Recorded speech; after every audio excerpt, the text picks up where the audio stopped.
Bueno, pues muy buenas tardes a todas y a todos los que el día de hoy nos sintonizan en redes sociales.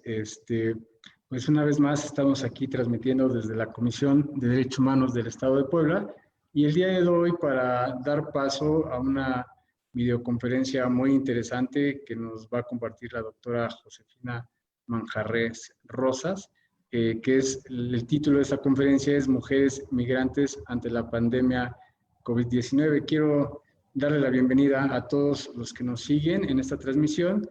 Y bueno, me voy a permitir presentar a la doctora, leer su síntesis curricular para de inmediato dar paso a su conferencia. Miren, la doctora Josefina Manjarres Rosas es profesora investigadora en el Colegio de Historia de la Facultad de Filosofía y Letras y colaboradora en la maestría en Educación Superior de la misma facultad. Se tituló como maestra en Historia y es doctora en Sociología por el Instituto de Ciencias Sociales y Humanidades de la UAP. Su línea de investigación es la migración de mujeres mexicanas y centroamericanas hacia Estados Unidos. Otra línea cultivada es la historia de las mujeres y género en México, con énfasis en la participación política de las mujeres urbanas y rurales, así como en la configuración del Estado y la nación mexicana, después de la Revolución Mexicana. Finalmente, una línea de investigación más se relaciona con la memoria y el patrimonio cultural. En ese sentido, ha participado en diversos congresos sobre los temas señalados. Ella pertenece al cuerpo académico Modernidad, Historia y Cultura. Es perfil PRODEP y es miembro del Padrón de Investigadores de la UAP. Además, es evaluadora del Consejo por la Acreditación de Programas Educativos en Humanidades. Es parte del Consejo Multidisciplinario del Observatorio de Violencia de Género en Medios de Comunicación, OVIGEM, y del Comité Especial para la Igualdad Sustantiva del Comité de Planeación para el Desarrollo del Estado de Puebla, de la Secretaría de Igualdad Sustantiva del Estado de Puebla. Ha publicado varios artículos y libros como coordinadora sobre las líneas anteriormente señaladas y actualmente es coordinadora del Centro de Estudios de Género de la Facultad de Filosofía y Letras de la UAP. Y desde ese espacio se tienen vinculación con organizaciones feministas de Puebla e instancias de gobierno y de igual manera tiene una colaboración con el Instituto de Investigaciones Feministas de la Universidad Complutense de Madrid con el proyecto Género, Migraciones y Derechos Humanos. Doctora, pues muchas gracias por aceptar esta invitación. Le damos a nombre de la Comisión de los Derechos Humanos del Estado de Puebla la más cordial de las bienvenidas y el agradecimiento por estar con nosotros. Y pues les cedo el uso de la palabra para poder comenzar esta ponencia. Muchas gracias, maestra. Sí, buenas tardes a todas y todos. Pues antes que nada quiero agradecer a la Comisión de Derechos Humanos del Estado de Puebla, al doctor Felipe Cerezo Vélez, que es el presidente de la comisión, al maestro Francisco Antares Rodríguez y a la licenciada Esther Maldonado. Y también comentar que pues hemos desde hace unos meses iniciado una colaboración con la Facultad de Filosofía y Letras y la Comisión de Derechos Humanos. Esperamos que podamos seguir manteniendo. Bueno, yo quiero presentarles un tema que, como se mencionó en la síntesis curricular, pues he estado trabajando desde hace un rato, que tiene que ver con la migración y desde una perspectiva de género. Sobre todo, iniciando desde hace 5 años un proyecto con la Universidad Complutense de Madrid, que tiene que ver con la migración en tránsito. Entonces, en este contexto de pandemia, ¿no? Pues una de las problemáticas más fuertes que estamos viendo es la violación de derechos humanos hacia los migrantes y particularmente a las mujeres migrantes, ¿no? Que de por sí las violencias que ellas sufren están invisibilizadas. Entonces quiero platicar acerca de eso, primero contextualizando esto, qué pasa con las migraciones. Todos hablamos de las migraciones, de las crisis de la migración, de que cada vez hay más migrantes en tránsito, de los migrantes que están varados en las fronteras, y también obviamente de personas que sufren muchas violencias en el trayecto, de personas que son asesinadas, que son secuestradas, extorsionadas, ¿no? Y también, pues, ¿qué es lo que hace la sociedad también, ¿no? Con respecto a eso, cómo aborda ese tema, ¿no? Sobre todo porque México es un país no solamente expulsor, tenemos pues una historia larga de migración, pero también somos un país de tránsito y recientemente ya un país de destino, ¿no? Entonces, pues quiero hacer una reflexión contextualizando precisamente qué es esto de la nueva era de las migraciones, cómo se manifiesta la migración de las mujeres, cuáles son las violencias que están sufriendo, hablando particularmente del caso mexicano, de las fronteras México, Estados Unidos y Centroamérica, y también pues hablar ya concretamente de lo que son de lo que está aconteciendo actualmente con la pandemia, ¿no? Bueno, entonces inicio, voy a poner una presentación.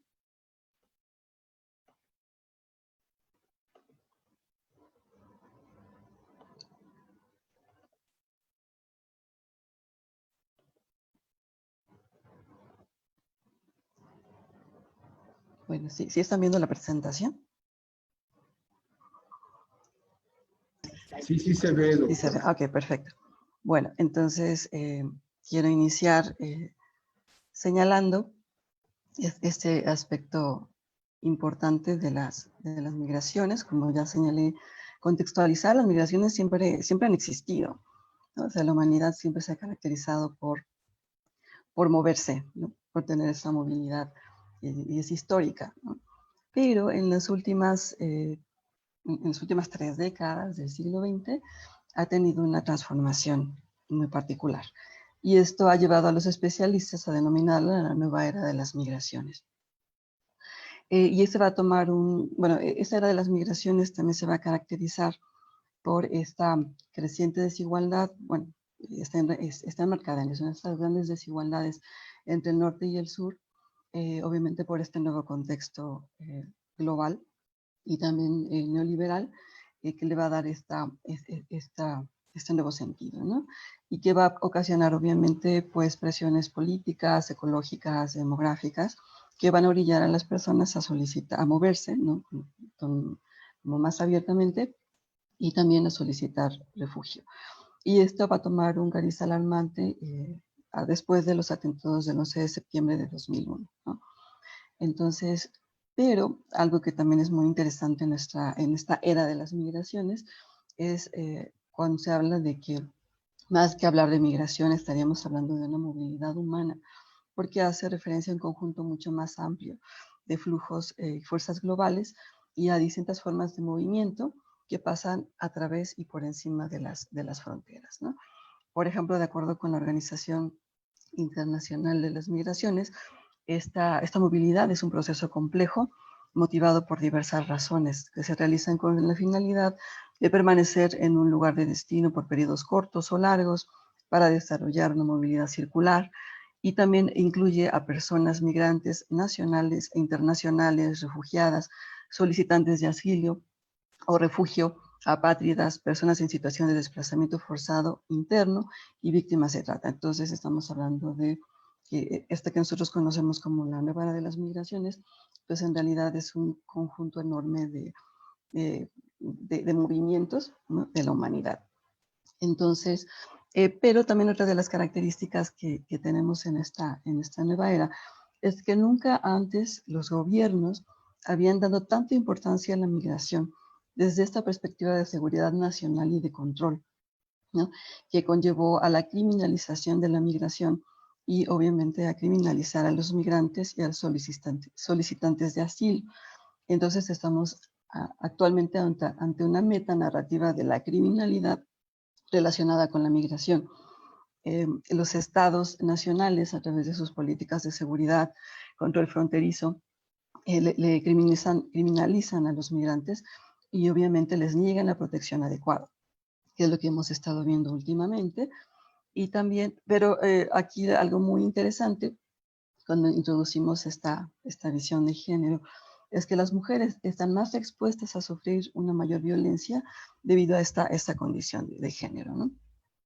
La violencia de género y sexual es el resultado de estas desigualdades de poder entre hombres y mujeres, así como producto del conflicto resultante para reafirmar y mantener el predominio de los hombres, ¿no? Que esto es también otra pandemia que estamos viviendo las mujeres a nivel nacional, pero también a nivel internacional, y que además se ha visibilizado.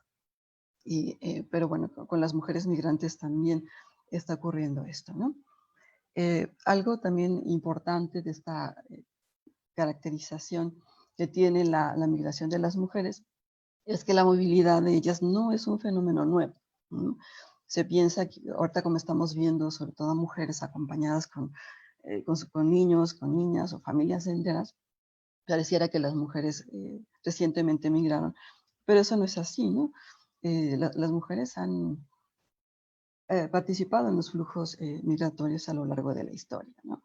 Pero es hasta en las últimas décadas también que se ha visibilizado su movilidad, ¿no? También debido a estas aportaciones que han hecho pues, muchas investigadoras, investigadores, obviamente desde que se introduce esta visión de género. Entonces, los números actuales lo demuestran. Las mujeres representan la mitad de los 227 millones de migrantes en el mundo y de los refugiados, que son 19.6 millones. Entonces, prácticamente 50 y 50, ¿no? Las mujeres están ahí, pero está invisibilizada su migración y las violencias que sufren, ¿no? Bueno, a la vez, pues estamos asistiendo a un fenómeno que es el incremento de la violencia contra las mujeres en diversas fronteras.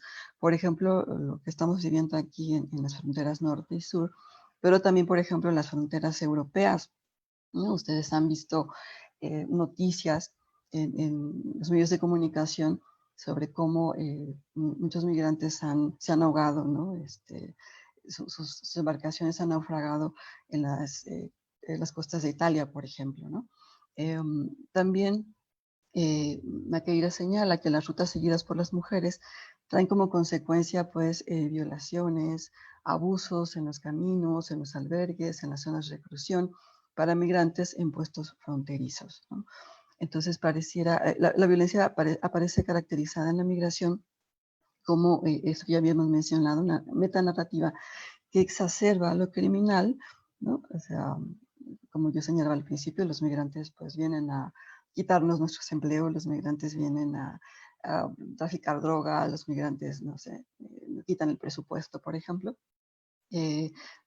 Además, hay ligado con un discurso de racismo y xenofobia, pero eso y que además está ligado con algo que también vamos a ver más adelante, que es el crimen organizado, ¿no?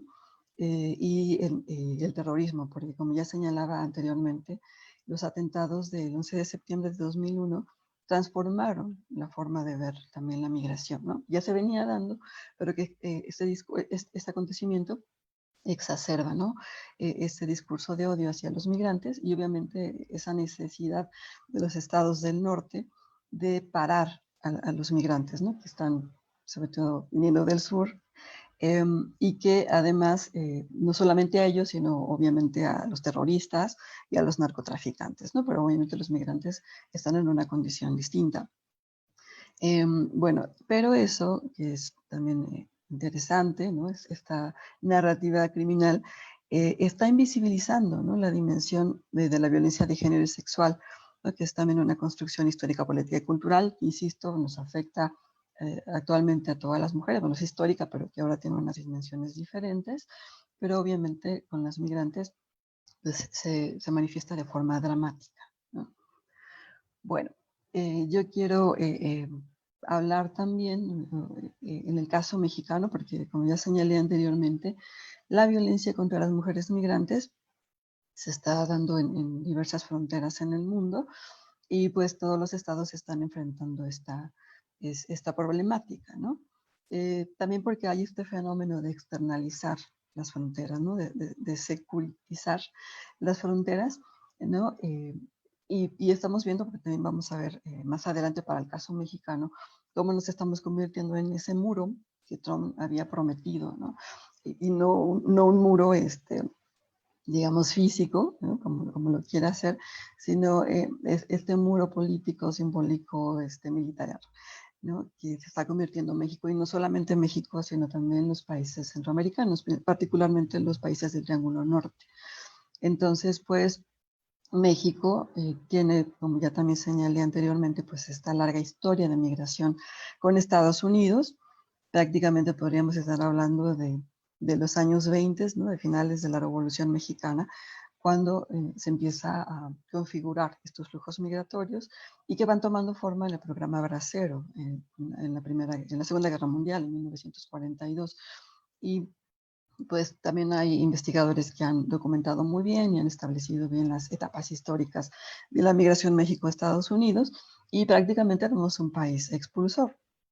Aunque desde que nos conformamos como nación, pues en México también ha recibido esta migración. Obviamente no podemos obviar cómo nos formamos como país, ¿no? Con la conquista y obviamente la colonización, pero también en el siglo XIX, pues con la llegada de otros migrantes, aunque no fue tan significativa como en el caso de América del Sur, ¿no? Donde llegaron italianos, alemanes, en fin, pero, o América del Norte, como es Estados Unidos. Aquí en México no hubo esa ola de migración, pero sí llegaron algunos migrantes, ¿no? También europeos y en el siglo XX, sobre todo migrantes libaneses. Y bueno, México, después de que finaliza el programa Bracero, pues entra en otra etapa también de la migración correspondiente a lo que ya hemos venido señalando.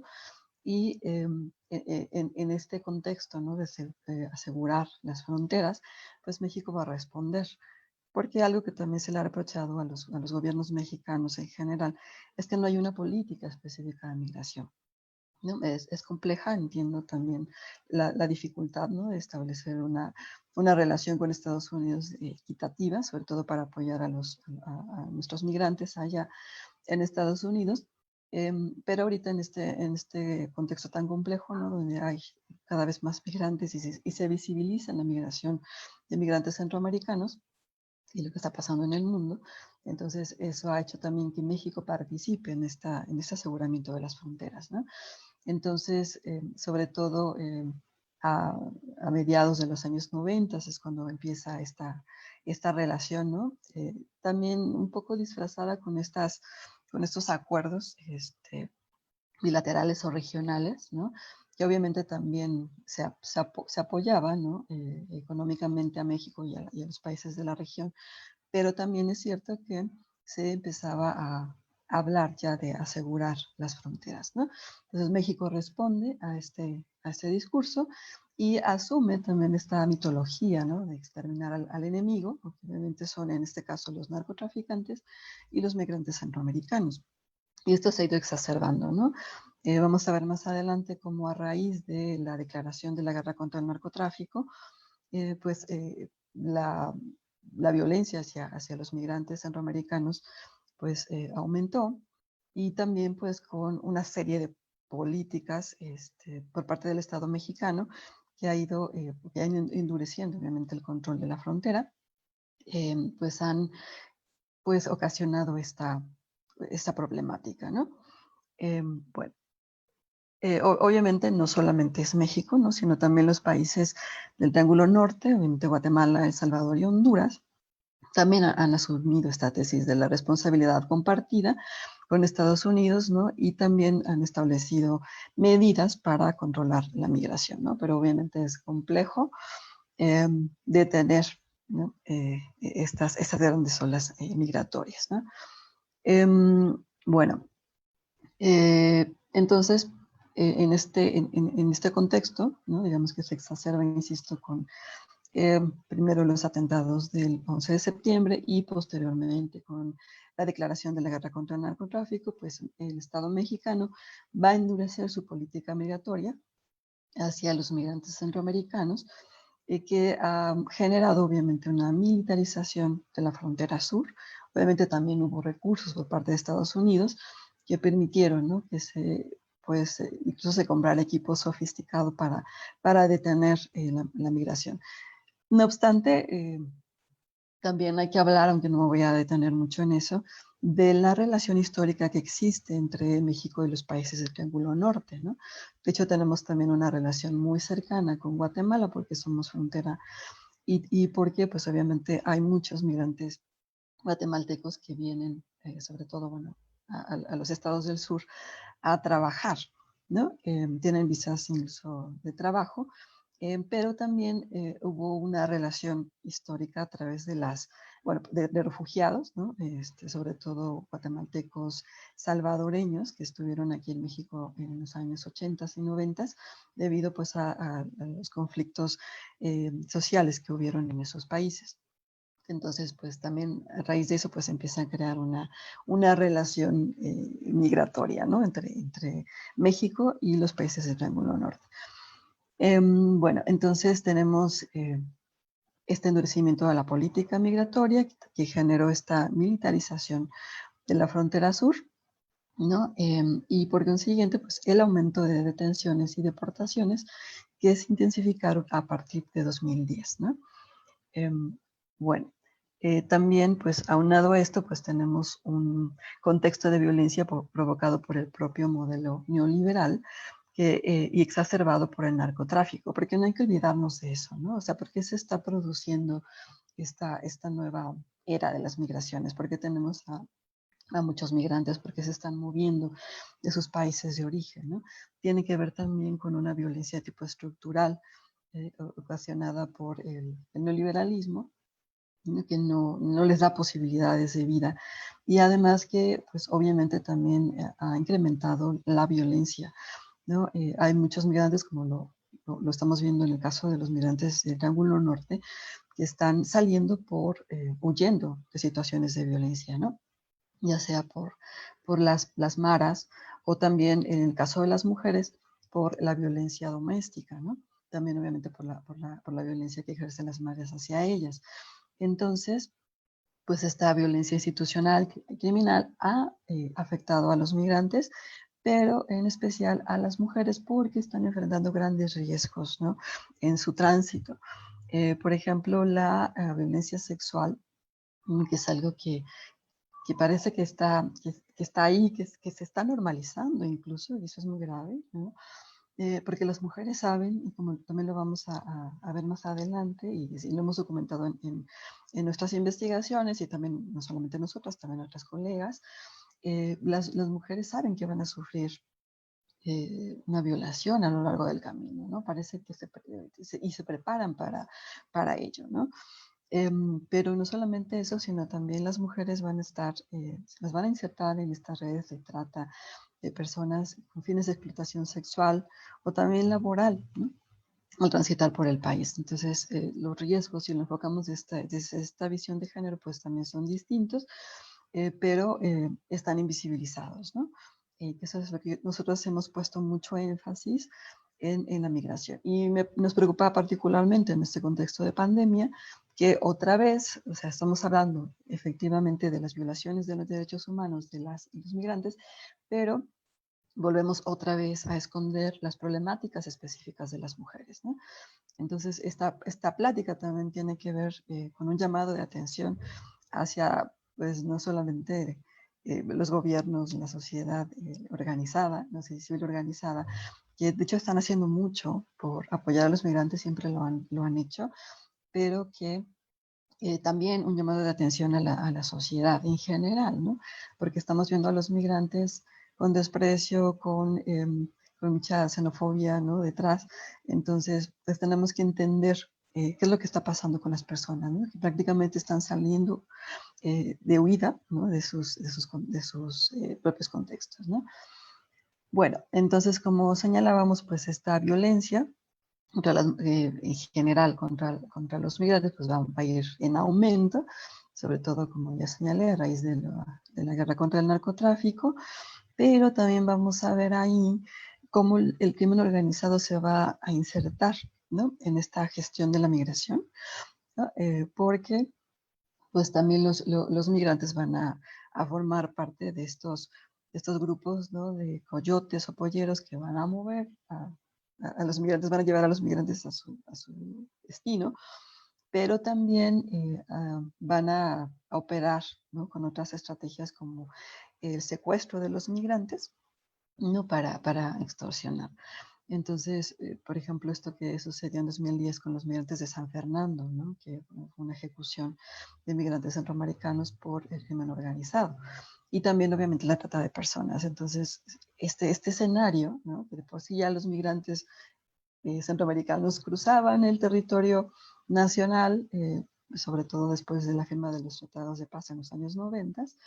Ya para 10 años después, 15 años después, tenemos un contexto totalmente enrarecido, ¿no? Y en donde, pues obviamente, la violencia hacia los migrantes se va a incrementar, ¿no? Entonces, insisto, tenemos por un lado el endurecimiento de las políticas, de la política migratoria, y también la incursión del crimen organizado, ¿no?, en la gestión de la migración. Bueno, solamente para poner unas cifras, no sé si leerlas, pero de manera general, señalar que los migrantes, bueno, un poco es histórico, ¿no? Para que nosotros vayamos dándonos cuenta de cómo también ha ido aumentando el número de migrantes que transitan por el territorio nacional, ¿no? Entonces, el flujo de migrantes centroamericanos presenta una tendencia creciente desde mediados de la década de 1990 hasta 2005, donde alcanzó un máximo histórico con entradas anuales entre 390,000 y 430,000 personas, ¿no?, en tránsito. Pero bueno, a lo largo del tiempo se ha ido como, los picos son como irregulares, en algunos momentos bajan, en otros momentos vuelven a subir, pero por lo regular se estimaba que por la frontera sur estaban entrando 150,000 migrantes al año, ¿no? Y obviamente la mayoría provenientes de los países del Triángulo Norte Centroamericano, que vuelvo a repetir, son Guatemala, El Salvador y Honduras. Y pues también en eso ir documentando o estimando cuántas mujeres son las que cruzan, ¿no? Se calcula que sean un poquito como 30 a 40% aproximadamente, ¿no? Pero también es cierto, como vamos a ver, esta migración de las mujeres, si bien es paradójico, ¿no? Porque está invisibilizada esta violencia que sufren, pero a la vez ellas también buscan invisibilizar su migración, ¿no?, para no sufrir estas violencias. Entonces, pues no hay como un estimado claro, ¿no?, de cuál es el flujo de mujeres centroamericanas, pero bueno, estos son más o menos los cálculos, ¿no? Y nada más por poner un dato más o menos reciente, pero esto es en general, ¿no?, de los flujos migratorios regulares y irregulares en México. Entre 2014 y 2017 transitaron de manera regular 1.5 millones de personas. Y no solamente las irregulares, y no solamente las centroamericanas, sino muchas. Entonces México, insisto, también ya se está convirtiendo en un país de destino, ¿no? Bueno, ¿qué características presenta la violencia contra las mujeres centroamericanas? Y estos son algunos elementos que también ya hemos visto, pues a otras colegas en las fronteras, y no solamente en las fronteras sur y norte, que hay muchos estudios, ¿no?, sino también nosotras, bueno, mi colega, la doctora Almudena Cortés de la Universidad Complutense de Madrid, cuando iniciamos el proyecto de Género y Migraciones, también notamos que Puebla era un lugar de paso, ¿no? No sé si siempre pensamos que, y obviamente porque como es más visible, ¿no?, la migración de centroamericanos en las fronteras, ¿no?, pero no en el tránsito. Entonces, cuando empezamos a documentar, nos dimos cuenta de que también era importante, ¿no?, esta migración en Puebla, y sobre todo por el número de albergues que existían de apoyo a los migrantes, ¿no?, particularmente con el apoyo que da el padre Gustavo, ¿no?, a los migrantes. Entonces se veía que pues esta migración estaba siendo importante, ¿no?, estaba aumentando incluso también las detenciones, y no solamente en la ciudad, sino obviamente en la ruta del tren. Bueno, entonces nosotras también documentamos esto que nosotras pudimos ver, pero también confirmando lo que otras colegas ya habían visto en sus estudios. De entrada, pues que ellas vienen huyendo de la violencia en sus países de origen, como ya señalaba anteriormente, ¿no? Tiene que ver con una migración, eh, están huyendo por violencia doméstica, ¿no?, violencia familiar, por violencia que ejercen las maras hacia ellas. Hay muchos testimonios de mujeres que pues fueron violadas, ¿no?, que son amenazadas por sus parejas o por las pandillas. Entonces pues ellas salen huyendo, ¿no? Prácticamente no hay esta migración, ¿no?, como originalmente la conocíamos, de, bueno, buscar mejores condiciones de vida. Y sigue existiendo esa forma de migración, pero En el caso de los países centroamericanos, muchas de las mujeres que vienen o que transitan por el territorio nacional, pues están huyendo de esta violencia, ¿no? Obviamente también pues hay un contexto de violencia estructural, ¿no? La pobreza exacerbada, eso también es evidente. Personas que no tienen pues ya ninguna opción, entonces migrar es lo único que tienen, ¿no? Bueno, en el trayecto obviamente las mujeres sufren abusos, violaciones, que obviamente las llevan a tener estos riesgos de contagiar el VIH-Sida, de quedar embarazadas, obviamente de que las introduzcan en estas redes de trata, prostitución. También hay secuestros de mujeres y obviamente asesinatos o feminicidios, ¿no? También nos hemos preguntado muchas veces si estas mujeres asesinadas, ¿no? Que están en calidad de desconocidas, serán también migrantes. No lo sabemos, ¿no? También algunas de estas mujeres pues viajan acompañada por lo regular de algún compañero varón y pues, introduciéndose al tren de carga, conocido como el tren de la muerte o la bestia, que, bueno, durante también un tiempo con estas medidas de control de las fronteras, pues era como más difícil, ¿no? que las personas pudieran utilizar el tren. Entonces los migrantes se arriesgan. En un trabajo de campo que nosotras hicimos en Ciudad Cerdán, donde hay una estación de tren. También pudimos documentar con apoyo de la Cruz Roja, ver un poco qué es lo que estaba pasando ahí. Y pues ellos, por ejemplo, fueron testigos y nosotras también, um, bueno, de personas que se caían del tren y que la Cruz Roja atendió, ¿no? Y que sufrieron mutilaciones. En ese caso hombres, pero también testimonios muy desgarradores, ¿no? De mujeres que iban con sus niños y que pues intentaban subirse al tren, ¿no? Y que pues muchos de los compañeros trataban de ayudarlas a subir. Entonces, bueno, ese es otro de lo que, eh, de las características, ¿no? De esta migración, pero también por ese riesgo, ¿no? Que implica subirse al tren, porque es muy difícil, ¿no? Hacerlo, pues las mujeres buscan otros medios de transporte, ¿no? Como los autobuses, o también recurren a conductores de camión, por lo que gastan más dinero en el viaje. Y la idea es ir más seguras, ¿no? Evidentemente, pero bueno, son unas de las características a lo que nosotras también encontramos. Pero, bueno, porque obviamente el tren no solamente la dificultad es, digamos, subirse y, no sé, que te pase un accidente, sino que dentro también del tren pues hay extorsiones, ultrajes, en fin. Bueno, en ese sentido, pues Amnistía Internacional estima que 6 de cada 10 mujeres migrantes que cruzan México con destino a Estados Unidos viven una forma de acoso o abuso sexual durante el trayecto, ¿no? Y que pues se manifiesta, como ya dijimos, en todos estos elementos de violaciones, trata, en fin. Y las mujeres se enfrentan también a embarazos no deseados y enfermedades de transmisión sexual. También, pues obviamente las mujeres capturadas por redes de crimen organizado constituyen otras formas de violencia y muchas de ellas están insertas en redes de tráfico sexual, ¿no? Y durante las últimas décadas, estas redes de tráfico sexual están en el corredor de América del Norte, Centroamérica, México y Estados Unidos. Entonces, también eso es muy evidente. Muchas de las mujeres son reclutadas en bares, cantinas, casas de citas, pero otras sí son engañadas, ¿no? Como muchas menores de edad para pertenecer a estas redes de tráfico sexual.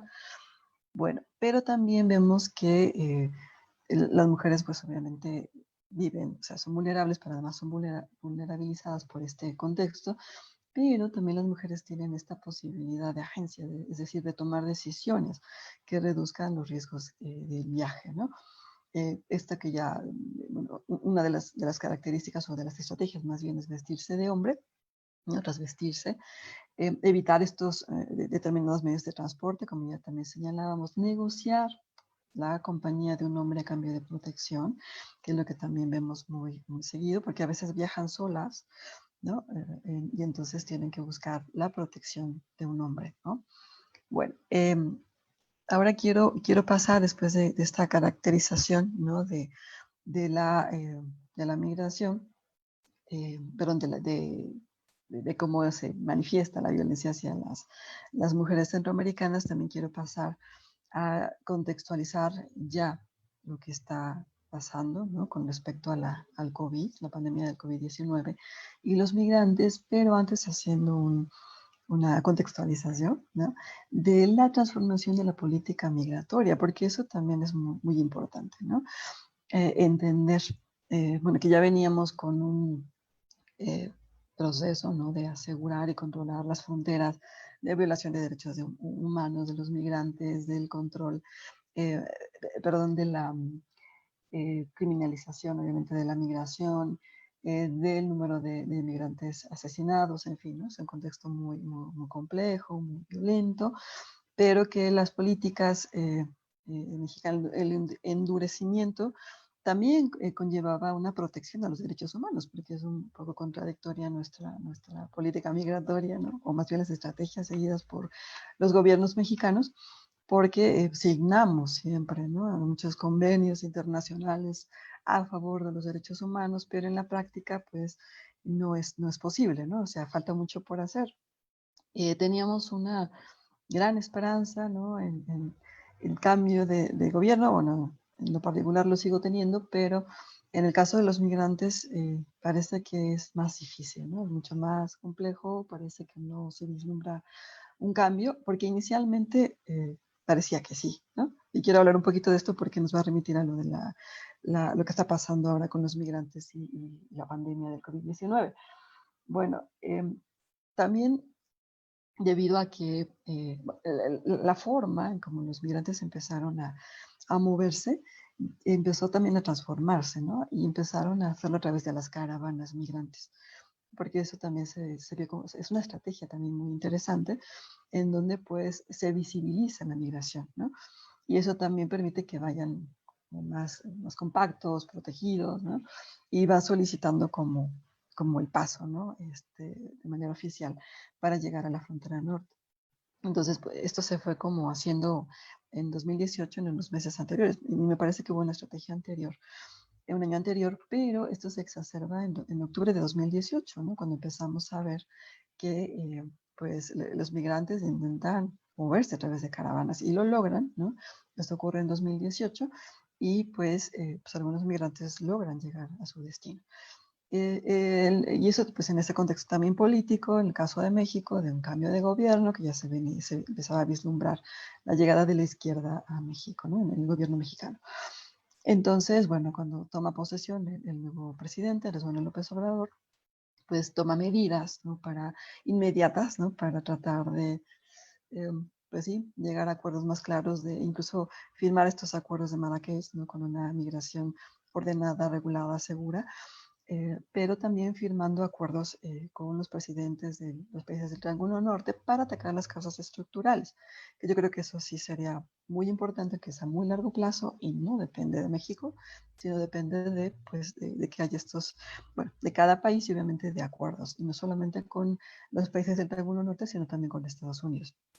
Es muy complicado, pero esa sería la solución y ya, ¿no? Bueno, también se firman paquetes de obras públicas en la frontera sur para crear empleos, ¿no? En estos estados, particularmente Yucatán, Chiapas y Oaxaca. También, pero pues esto no va a funcionar del todo porque de hecho empezaron a llegar más migrantes, ¿no? Y eso pues no fue de agrado al gobierno de Estados Unidos porque hubo una presión, ¿no? Enorme, todos lo sabemos, ¿no? De detener la migración, ¿no? Entonces, de cobrar, por ejemplo, si no se detenía la migración, el gobierno de Estados Unidos iba a cobrar aranceles del 5% sobre productos mexicanos. Y eso pues derivó en un acuerdo muy desigual, evidentemente, entre México y Estados Unidos, que se firmó en los primeros días de junio de 2019. ¿No? Entonces, esos son en general los acuerdos a los que se llegaron. México se comprometió a registrar y controlar las entradas en las fronteras, desplegar a la reciente creada Guardia Nacional a todo el territorio nacional, en especial en la frontera sur, para detener a los migrantes, si bien no es la tarea que debe hacer la Guardia Nacional. También se creó el programa Quédate en México o Protocolo de Protección de Migrantes, MPP, por sus siglas en inglés, que obliga a los migrantes que solicitaban asilo en Estados Unidos a esperar la resolución en México, ¿no? Y esto ha creado un problema enorme para nuestro país, porque pues solicitantes de asilo en Estados Unidos tienen que esperar su resolución en México, ¿no? Entonces eso ha ocasionado también muchos problemas pues en los estados del norte, pero también en los del sur, porque luego mandan a estos migrantes a pues, estaciones migratorias del sur, ¿no? Entonces, pues en condiciones muy precarias. Y luego tienen que esperar muchos meses. Y en el caso de Estados Unidos, incluso para que una persona logre ya el asilo, pues pasan años. Entonces, pues, esto es una problemática vigente y muy terrible, ¿no? Lo único que más o menos se logró en este acuerdo, pues fue la firma, bueno, que hubiera un plan de desarrollo propuesto por México, obviamente también con recursos de Estados Unidos para impactar en la región. Pero bueno, creo que eso todavía no se ha logrado. Bueno, ¿qué consecuencias tuvo este acuerdo, esta firma de acuerdo? Pues aumento de migrantes y solicitudes de asilo, porque, insisto, no solamente lo digo yo, lo han documentado ya muchos y muchas colegas, el aumento, bueno, México ya es un país de destino, porque aumentó el número de solicitudes, ¿no? También hemos visto, ¿no?, esa transformación de que algunos migrantes, por ejemplo, en 2018 empezaban como a intentar, ¿no?, a lo mejor quedarse en México como estrategia un ratito y después intentar moverse hacia los Estados Unidos, pero en 2019, con estas medidas no más restrictivas, pues lo que hacen los migrantes es quedarse, ¿no? Entonces aumentaron, entonces ya México es un país de destino. También, obviamente, esa imposición de medidas en contención por parte de Estados Unidos. Hay 60,000 solicitudes de asilo en Estados Unidos que han sido retornadas a territorio mexicano para esperar su proceso bajo el protocolo Quédate en México, ¿no? También hay estas medidas extraordinarias de contención desplegadas por el gobierno mexicano, ¿no?, con la Guardia Nacional, migrantes y solicitantes de asilo detenidos y deportados, ¿no? Eso también hemos visto, aumento de deportaciones, bueno, siempre las ha habido, pero también ahora es más evidente, y que esto ha ocasionado que las condiciones en las estaciones migratorias pues sean deplorables, ya de por sí lo eran, y había denuncias por parte de organismos, ¿no?, muchas violaciones de derechos humanos, ¿no?, en las estaciones migratorias, y ahorita pues parece que no se han detenido, pero sobre todo esta cuestión del hacinamiento, ¿no?, y de que pues no hay condiciones de vida favorables a las personas que están ya sea detenidas porque las van a deportar o van a solicitar asilo. Bueno, ahora este es el contexto grandote, ¿no? No quería solamente llegar a hablar, ¿no?, específicamente de la pandemia, lo que está pasando en México, sin contextualizar, ¿no?, sin entender específicamente qué es lo que está pasando en México, cómo se ha transformado la política migratoria, cómo se ha transformado la propia migración de migrantes hacia Estados Unidos, cuáles son las características de la migración de las mujeres y las violencias que sufren, ¿no? Porque este contexto también nos va a llevar a entender lo que está pasando con la pandemia, ¿no?, y la migración, ¿ya? Y esto es algo también muy grave y afortunadamente pues hay muchas organizaciones como el Instituto de las Mujeres en la Migración que están pues alzando la voz. Digo ella, pero hay más, ¿no? Hay más organizaciones, albergues, en fin, que están obviamente pues denunciando toda esta problemática. Bueno, ¿qué pasa con las mujeres? Obviamente la pandemia del COVID-19 pues coloca a las mujeres migrantes y refugiadas en un contexto de mayor vulnerabilidad. Si de por sí ya lo venían sufriendo, este contexto obviamente en donde no te puedes mover, más bien te moviliza, tienes que quedarte en un lugar, pero tienes que tener las condiciones para no contagiarte, ¿no? Entonces, pues eso las vulnera todavía más, ¿no? Porque ya habíamos comentado esto, en las estaciones migratorias existen condiciones de hacinamiento, falta de higiene, acceso a servicios de salud, entre otros, ¿no? Existe dificultad para aplicar medidas sanitarias y de distanciamiento para prevenir contagios, ¿no? O sea, no hay forma, hay mucha gente dentro de las estaciones migratorias. También los servicios de atención sobre violencia sexual y género se pueden interrumpir por los esfuerzos que están orientados hacia la COVID-19, ¿no?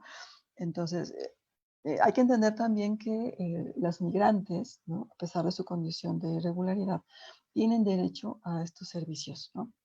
de salud, tienen derecho a servicios de atención si sufren alguna violencia sexual, a la interrupción del embarazo, en fin, tienen, bueno, ocasionado por una violación, tienen esos derechos. Lo que pasa es que luego muchas mujeres no los usan, una, por falta de conocimiento, y dos, por miedo, ¿no?, a que las vayan a detener.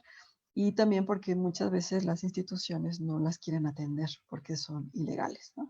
Bueno, pero tienen derecho a estos servicios. Bueno, también dentro de los albergues, las mujeres migrantes, niñas y refugiadas pueden sufrir abuso sexual, ¿no? Que eso ha pasado, también está documentado.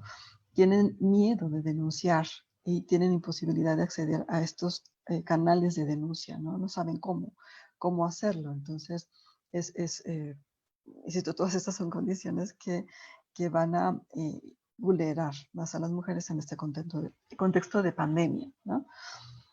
Bueno, también las personas que viven en sociedades de destino enfrentan condiciones precarias a raíz de este confinamiento, ¿no? O sea, ya no dentro de no estoy hablando dentro de las estaciones migratorias, sino en general, ¿no?, de las migrantes o los migrantes que tienen, eh, incluso los que viven en Estados Unidos, ¿no? Y en particular las mujeres que pierden el empleo, ¿no?, la única fuente de subsistencia, y pues, ¿qué hacen, no? ¿Cómo mantienen a sus familias? O mujeres que siguen realizando, bueno, también los hombres, ¿no? Pero bueno, en este caso las mujeres que siguen realizando trabajos esenciales que les exponen a mayores contagios, ¿no? Y obviamente su condición irregular imposibilita que cuenten con un seguro médico, con ayuda hospitalaria, en fin, que aumenta obviamente el riesgo. Bueno, también para las personas refugiadas y desplazadas, la situación es desesperada. Como ya decimos, está esta cuestión pues, hacinamiento, ¿no?, en las estaciones migratorias. También se ha visto cómo algunos gobiernos están aprovechando esta situación para deportar a los migrantes y a las migrantes, o también las han abandonado a su suerte, ¿no? Entonces se ven obligados como están cerradas las fronteras, pues no se pueden ir a sus países, ¿no? Entonces lo que hacen es que o se quedan en situación de calle o buscan un albergue, ¿no?, para que les ayude, pero los albergues tampoco tienen capacidad ya para recibir más migrantes. Y también enfrentan la discriminación, estigmatización, porque también se cree que ellos son los que están propagando el virus, ¿no? Bueno, pero en general, como ya también he insistido mucho a lo largo de esta plática, la violencia hacia las mujeres y sus problemáticas particulares se invisibilizan y se siguen invisibilizando, ¿no? Pero ellas se enfrentan todos estos problemas, ¿no? Por ejemplo, por poner un dato, el 74% de la industria de servicios y de cuidados la realizan ellas, ¿no? Y es lo que también nos está pasando a las mujeres ahorita en confinamiento, pues denota, también ha salido mucho esta problemática, no solamente de la violencia, sino también de pues el estrés que sufren las mujeres por dedicarse a las tareas domésticas y de cuidado, ¿no? Esto que ya dijimos también del riesgo que tienen las mujeres por no poder desplazarse, ¿no?, hacer estos empleos de cuidados, ¿no? También se encuentran expuestas a diferentes formas de explotación, ¿no?, porque están más aisladas. Por ejemplo, hay mujeres, no sé, que se han quedado en la casa de como las empleadas domésticas, ¿no?, en las casas donde trabajan y no las dejan salir, ¿no?, por ejemplo. O también, obviamente, explotación sexual que no para, ¿no? También, obviamente, el riesgo de que se queden con sus agresores en sus casas, ¿no? Como nos pasa a nosotras, ¿no? El riesgo de la violencia en los centros de detención es mayor en mujeres y niñas. También cargan con ese estigma de ser migrantes porque pues, pueden contagiar el COVID, con la COVID. Incluso pueden bueno, cuando termina la crisis sanitaria, ¿no?, la situación económica de ellas puede ser todavía más precaria porque las puede convertir en víctimas de explotación sexual. Entonces, eso también se puede ir aplicando, se puede trasladar a lo que pasa con mujeres de condiciones sociales bajas, pero en el caso de los migrantes o las mujeres migrantes se agrava. Y ya para finalizar, nada más quiero señalar qué se puede hacer, ¿no?, en las fronteras de México-Estados Unidos. Y también esto es retomado de estas organizaciones que están haciendo estas propuestas al gobierno mexicano, ¿no? De qué es lo que se tiene que hacer, ¿no? Para apoyar a los migrantes y particularmente a las mujeres, ¿no? De entrada, pues ofrecer información clara acerca de la pandemia COVID-19 y las medidas de prevención. Y obviamente que haya atención a las mujeres migrantes y niñas refugiadas. Garantizar que las personas migrantes y refugiadas reciban atención médica, incluyendo servicios de salud sexual y reproductiva, independientemente de su nacionalidad y estatus migratorio. Que las estaciones migratorias cumplan con lo establecido por la Organización Mundial de la Salud y garantizar que las personas tengan acceso a la salud, pruebas de detención de COVID-19 y medidas de distanciamiento que reduzcan los contagios. Apoyar a los albergues de la sociedad civil con insumos y medidas de prevención y respuesta ante la pandemia y con acceso a servicios básicos en todas las etapas de la contingencia. Se está viendo, por ejemplo, en algunos estados del norte que están, pues no sé, utilizando hoteles para que ahí se queden los migrantes, ¿no? También apoyar con refugios que atiendan a mujeres sobrevivientes de violencia sexual y de género y que reciban pues todos los insumos alimentarios y de higiene, porque ya vimos que luego no hay agua o no les quieren dar agua o no tienen acceso a toallas sanitarias, por ejemplo, ¿no? Reforzar los servicios de sistemas de agua, saneamiento y higiene en las instalaciones, ofrecer información a las mujeres acerca de la violencia, espacios de alojamiento, o sea, guías de apoyo con números donde haya instituciones que apoyan a las mujeres migrantes y de autoridades que atiendan estos casos. Asegurar que los servicios de respuesta a la COVID-19 estén considerando servicios para atender la violencia de género para mujeres migrantes y refugiadas, mecanismos de apoyo psicosocial, así como la adecuada operación de líneas de atención telefónica, reforzar la atención de acceso y el acceso a las mujeres migrantes y refugiadas a servicios de salud sexual y reproductiva, como la distribución de kits de dignidad que aseguren la higiene menstrual. Acelerar en la medida de lo posible los procesos de asilo, refugio y estatus migratorio para evitar que las mujeres y niñas migrantes permanezcan tiempos prolongados en las estaciones migratorias, ¿no? Y obviamente la Organización Internacional de las Migraciones hace un llamado sobre todo a reconocer o mirar a las migraciones desde un enfoque de género interseccional para identificar las desigualdades, ¿no? Y ofrecer una mayor protección a las mujeres y niñas y refugiadas, ¿no? Obviamente, con esto que ya vimos es algunas otras medidas más, por ejemplo, solicitar mayores medidas de precaución a mujeres embarazadas, proveer de implementos básicos, ¿no? A los migrantes como cubrebocas, gel, antibacterial, en fin. Y asegurar acceso a servicios de atención sin discriminación. Y bueno, también algo que se está solicitando por parte de las organizaciones civiles en México es no deportar a las mujeres migrantes, ¿no? Ya ha habido de enero a abril pues un número grande de deportaciones, ¿no? Esta infografía, ¿no? De la Unidad de Políticas Migratorias, de Migración, ¿no? Durante enero y abril de 2020 se devolvieron 22.043 personas migrantes, 21.000 por 316 por retorno asistido y 727 por deportación. Y del total de devoluciones, 81.4% fueron hombres y el restante, 18.6%, fueron mujeres, ¿no? También se debe de brindar estancias humanitarias, esa es una sugerencia también de esas organizaciones, como MUMI, de brindar estancias humanitarias de 6 meses a las personas migrantes para que mantengan las medidas sanitarias o apoyar a los albergues con recursos, ¿no? Entonces, ya nada más para finalizar, pues el gobierno mexicano debe escuchar los llamados y recomendaciones de los organismos internacionales, de las organizaciones civiles y religiosas, de la academia, para proteger a las personas migrantes en su tránsito, especialmente a las niñas y mujeres que por su condición de género son las más vulnerables y están más expuestas a la violencia sexual y la discriminación ante la pandemia del COVID-19. Pues con esto concluyo mi plática. Les agradezco muchísimo. Aquí están los datos del Centro de Estudios de Género, por si quieren hacer ustedes alguna pregunta o tener acceso a algunos de los estudios que hemos realizado. Muchas gracias. Doctora, muchísimas gracias por esta interesante plática que nos ha dado el día de hoy. Y me gustaría, bueno, ahí nuestro auditorio vía redes sociales ha hecho algunas preguntas. Me gustaría plantearle 3 o 4 preguntitas e invitar a las demás personas que tengan preguntas a usar el correo electrónico que nos acaba de proporcionar.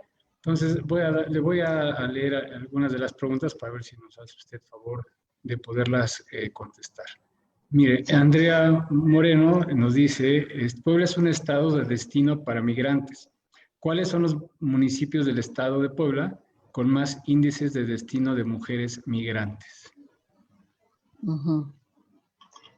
Em, Se refiere al, bueno, nosotros cuando hicimos ese diagnóstico, que bueno, lo pueden consultar en la página de la Facultad de Filosofía y Letras, sobre mujeres migrantes centroamericanas y violencia,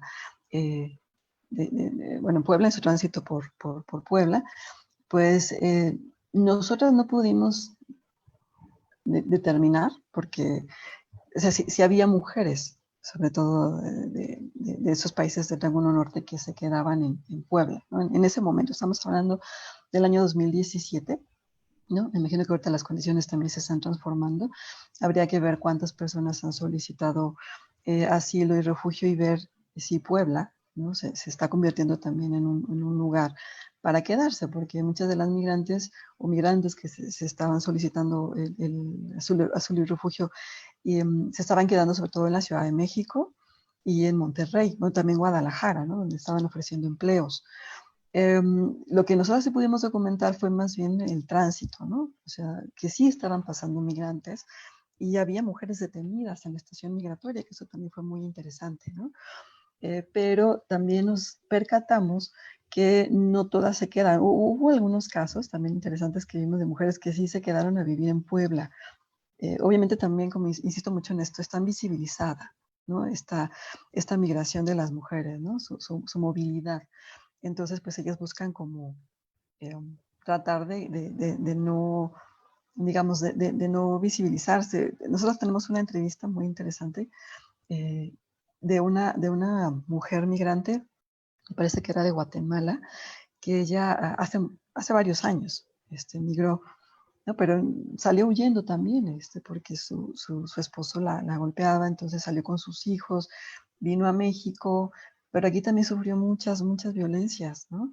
Intentos de abuso sexual, en fin, total que se quedó a vivir aquí en Puebla. Ella vive, me parece, en Tehuacán, o en algún lado de por ahí, de Tehuacán, y pues con el tiempo ella, con esta idea, ¿no? De que las mujeres podemos tomar decisiones, obviamente dentro de estos márgenes, ¿no?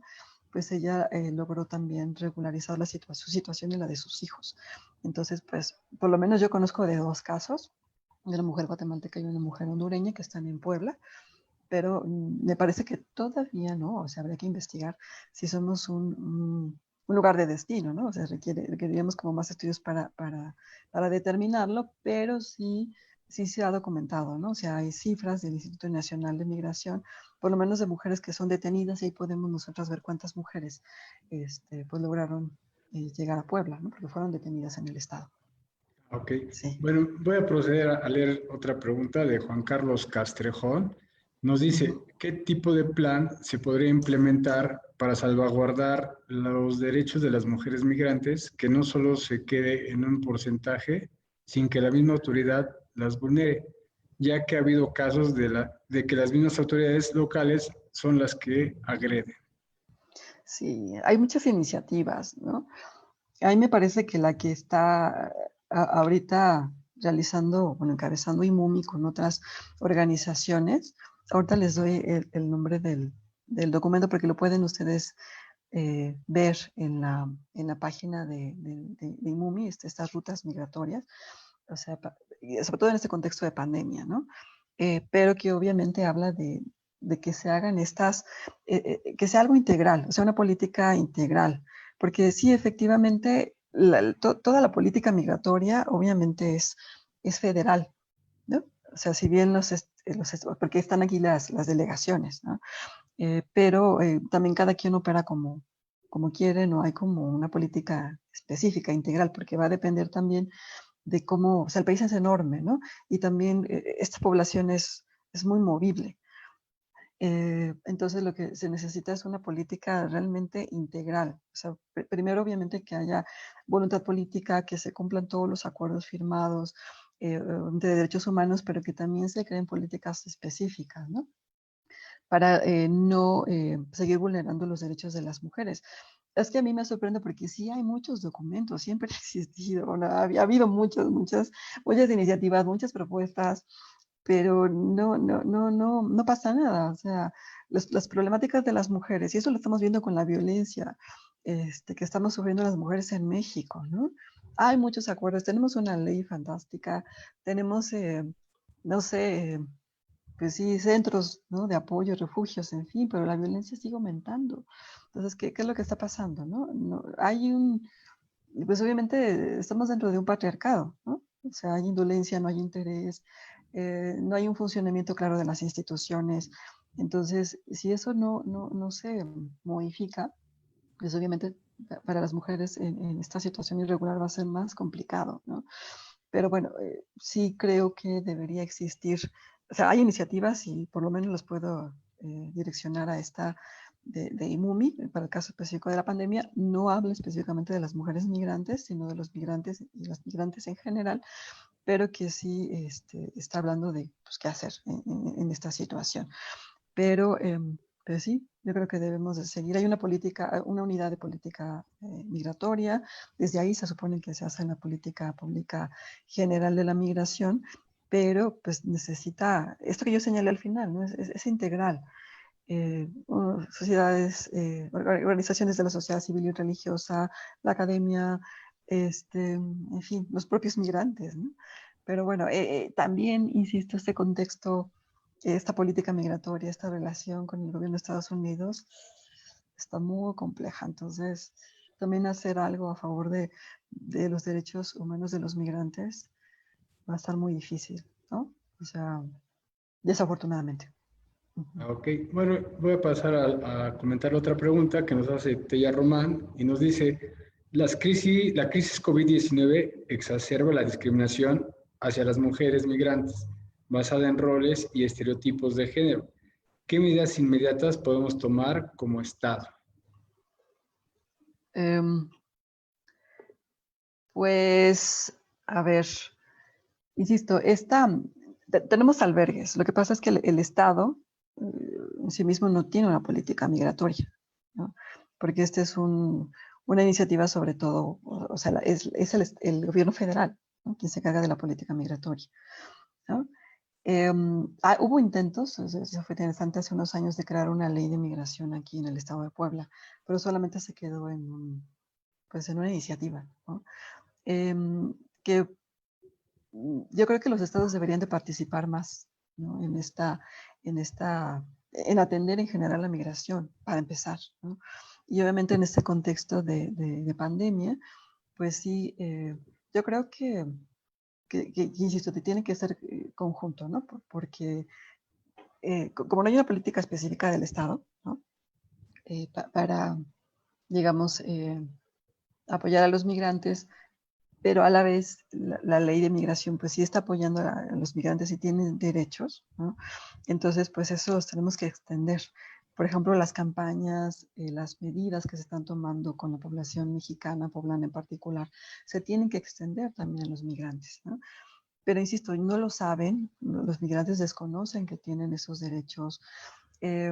Bueno, por ejemplo, Derechos Humanos también hace un trabajo fantástico, ¿no? Para informar a los migrantes sobre sus derechos, para decirles a dónde tienen que acudir, ¿no? Entonces, no sé, Derechos Humanos puede ser también un coadyuvante, ¿no? En ese sentido. Obviamente ahorita estamos todos en confinamiento, pero digamos, para concretar, ¿no? La pregunta, lo que tendrían que hacer los estados, y en el caso particular el estado de Puebla, es pues extender todas estas medidas, ¿no? De la ley de igualdad, de extender las campañas, ¿no? A favor de las mujeres, la atención de la violencia hacia las mujeres, también hacia las mujeres migrantes, hacia las niñas migrantes y hacia las mujeres refugiadas. ¿no? Aunque creo que aquí no tenemos solicitudes, bueno, habría que checar exactamente, pero sí habría que hacer eso. O sea, esa sería la respuesta en concreto, que el Estado pueda extender todo lo que está haciendo a favor de las mujeres poblanas, también hacia las migrantes. Todas Ok, sus políticas, vaya. ok. Y por último, esta última pregunta de Esther Rocío Manjarres nos dice, buenas tardes, doctora. ¿Considera que las políticas migrantes implementadas por el actual gobierno han favorecido o contenido el flujo de migración de mujeres? Sí, de las políticas actuales. Así es, sí, sí. Sí, pues sí lo han contenido. De hecho, sí está más fuerte, ¿no? Está